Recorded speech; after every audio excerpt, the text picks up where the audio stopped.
So never in my wildest dreams did I ever imagine that my mom, the one who never told me that I couldn't play soccer, even though at the time it was considered to be a boys' sport when I told her I wanted to play, and who ensured the sport grew and flourished into Elk River Soccer Club when so many were hesitant to step up and put things into motion, would be inducted to the Soccer Hall of Fame.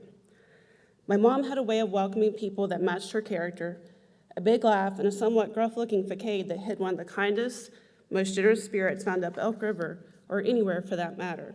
She was matter-of-fact and no nonsense, and at times she gave you grief, but you also knew that you were loved. She taught parents how to volunteer in various ways. She had a knack for finding the parents who wanted to be a part of their child's soccer experience, but they maybe didn't know how to get involved, and she taught them how to become a coach, to be a team parent, or an officer, a registrar, or a referee. But she also taught the kids how to play. She helped guide them and how to get along with one another. She taught them the rules. She also encouraged them to be referees and welcomed them back and encouraged them to mentor in the youth league once they had moved on. To me, though, Kittie Chandler was just my mom. She was the one that would pick me up from school, drive me to soccer practices. She would sit in her minivan and wait for me to get done. But she also struggled the one time of trying to put me on an airplane to play soccer in Europe. I think my dad had to drag her out of the airport.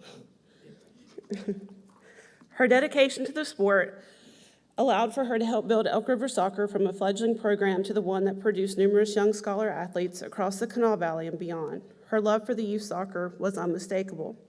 She helped to coordinate bringing players from overseas to mentor the youth in summer day camps. She also held referee and coaching clinics. She really just poured her love into everything Elk River Soccer and then at Capitol High School Soccer. Even through her illness, she continued to show up to make sure the kids of Elk River Soccer had an opportunity to play.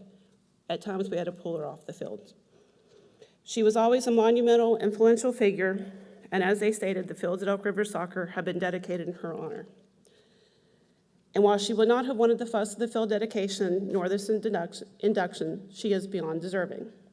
She poured her time, effort, and energy into the sport so that any child, not just me, could have the opportunity to play. Thank you for this honor.